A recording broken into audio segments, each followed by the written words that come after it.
This video goes over how to install Rivercity Innovations temperature monitoring solution in a grocery store. Step 1 is to install the gateway. This is the device that the temperature sensors wirelessly connect to. Step 2 is to install the temperature sensors in all of your coolers and freezers, and step 3 is to rename the sensors in our online dashboard so you can keep track of them.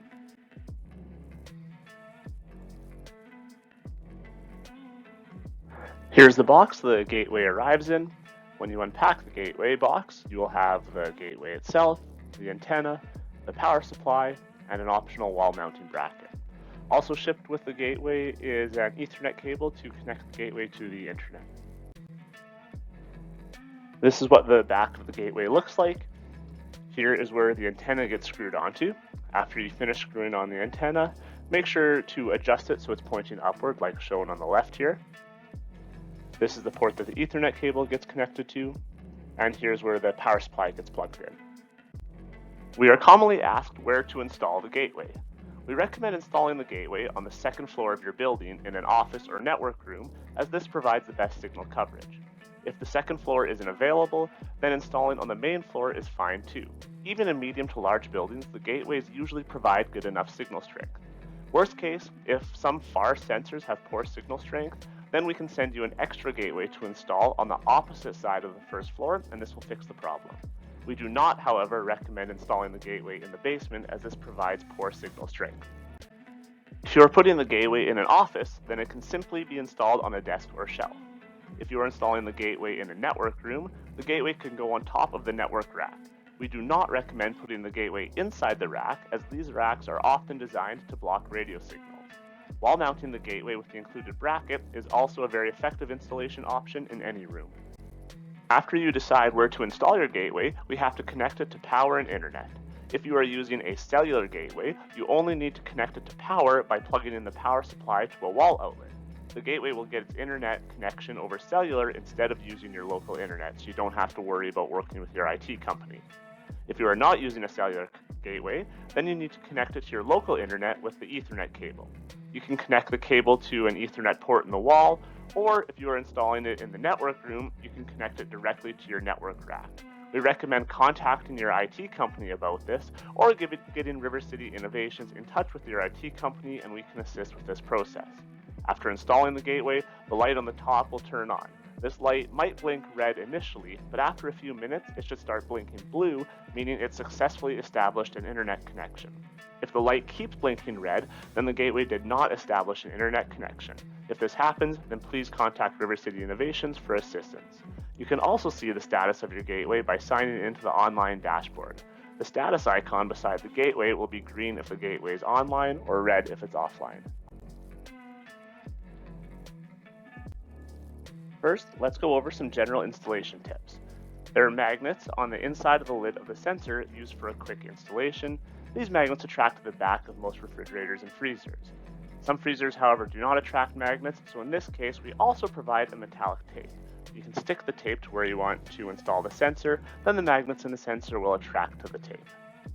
If you want a more permanent installation, there are also screw flanges available to screw the sensor into where you want to install it. Please let us know if you want to do this, and we can include the appropriate screws for the sensor. Please install the sensor with the up arrow facing upward. This will give it the best signal strength. You can install the sensor sideways if you want to, but we do not recommend installing it upside down. When the sensor arrives, it will be turned off. The sensors are turned on using a magnet, so you don't have to open them up. A magnet for this is provided in the shipment. Hold the magnet next to the U symbol on the bottom left corner of the sensor. When you do this, a blue light will turn on. Hold the magnet here for at least 3 seconds until the light starts to rapidly blink. Then you can remove the magnet. The blinking means that the sensor turned on. If you accidentally remove the magnet before the light starts to blink, then you can just try again. We recommend only turning on the sensor beside the location that it is being installed. If you turn the sensor on somewhere else, or can't remember if you turned the sensor on, then you can use the same process with the magnet. Using the 3-second hold will also reset the sensor, which has the same effect as turning it on in the first place. Every sensor has a unique serial number on it to help keep track of which sensor is where. As part of the installation material, we provide a sheet of paper with each serial number on it in alphanumeric order. As you go around and install these sensors, we recommend writing down the department name for each sensor, as well as naming the device, such as the deli walk-in cooler or the meat fresh wall. Make sure to save the sheet for later, as we'll use it for renaming the sensors in the app in step 3. Alright, now you should be ready to install your sensors.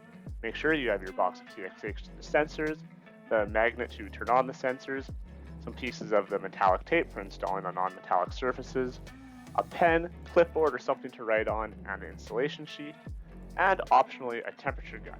This is not mandatory, but it's helpful if you're not sure if a sensor should be installed in a particular spot. This can be a lot to carry around, so we recommend putting everything into a shopping cart for convenience. Here I will give some general installation recommendations, and in the following slides we'll go over some specific coolers and freezers. So in general, you want one sensor per refrigeration zone. A refrigeration zone is an area cooled by a compressor or a fan. These are often identified by a division in the cooler, and they usually have a temperature dial somewhere in the middle of the cooler.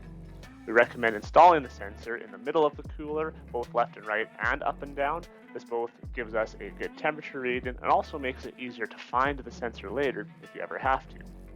The back of most coolers have slotted vents. This is where the air comes out, so we recommend placing the sensor partially over those vents so they get a good airflow so they can react to temperature changes more quickly. Service cases and fresh walls usually have a division in them to show the different refrigeration zones and often have a temperature dial in the middle of those zones. This helps tell us roughly where to install the sensors.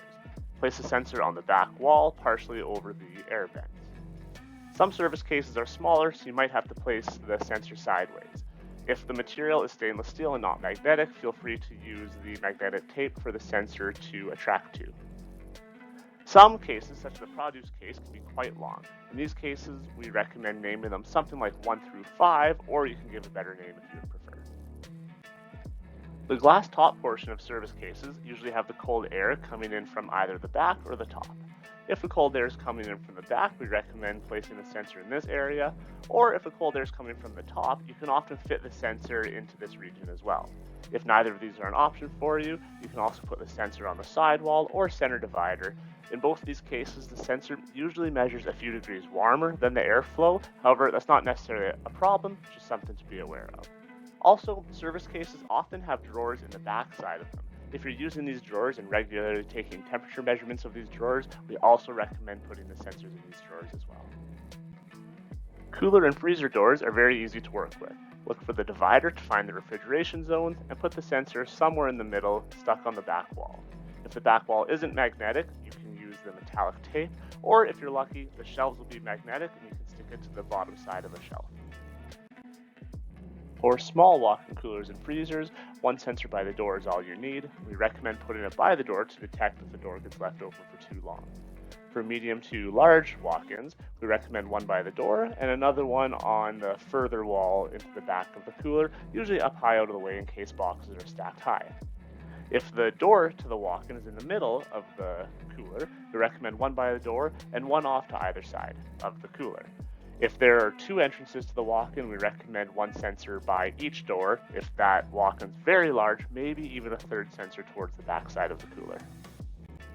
Islands in the produce and deli area are usually just one refrigeration zone. However, they are often controlled by multiple fans. Due to this, we recommend placing at least 2 sensors on an island, one on either side. For example, you can have one on the near side like this and the other on the opposite side on the back. Coffins and bunk ends have many different installation options. One option is to put the sensor on the back wall up near the air vents. This works well unless the cooler gets stacked high with food, in which case the sensor might be in the way. You can use the sensor option with flanges and screws for a permanent installation, or choose a different installation option. The next option is to put the sensor under the grate at the bottom of the coffin if there's enough space. Many coffins also have access ports on the back walls covered by a plastic cap. You can pop off this plastic cap with a tool such as a flathead screwdriver and place the sensor inside this wall where the cold air comes from. If none of these options work, then the last option is to put the sensor in the air return at the front of the coffin. The sensor can fit between the coffin wall and divider glass. This area is typically about 10 degrees warmer than the cold air being forced in. This isn't necessarily a problem as long as you are aware of this. In this case, the sensor is measuring roughly the same temperature as the food closer to the top of the coffin, as the food temperature here is also up to about 10 degrees warmer than the cold air. Another benefit of putting the sensor here is you can detect if the product in the case goes over the load limit, as more warm air will be forced on the food and the sensor, and you will see this in the online monitoring dashboard. Coffins with the glass tops usually have enough space on the side between the sidewall and the rack for the sensor to slide in. If you have a cut room in your meat department, we recommend one sensor on either side of the cut room on the wall. Make sure they are not in a spot where they are in range of meat splatter, but the sensors can be easily moved if you do have to pressure wash the walls where they are located. The dairy doors are usually part of a walk-in cooler, so there isn't a back wall to install the sensor like other coolers. For these dairy doors, we do not recommend installing the sensor on the racks, since these racks are frequently moved and washed. Instead, we recommend putting the sensor on the door frame just above where the door opens. You can reach here from outside the doors. This is what it looks like from inside the walk-in cooler. Although this is only one refrigeration zone, we recommend one sensor per every 3 doors to help detect if a door gets left open. Let's go over what a full installation looks like. We recommend starting in one corner of the store, such as the deli department, and working your way around from there to help make sure you don't miss anything. Start by deciding where you want to install the sensor, such as a deli service case. Grab a TxH out of the box and look for its serial number. Find the serial number in the installation sheet and write down the department and the name of where you're installing it, such as the deli service case here. Then turn on the TxH with the magnet. After the TxH turns on, you can install it in the service case. Continue this pattern as you go around the store. Make sure to not forget any of the walk-in coolers as you're going, or come back and grab those later, making sure to write down the department along with the sensor names. After you have worked your way around the store, don't forget to go back and hit any aisles or any locations you didn't get the first time around.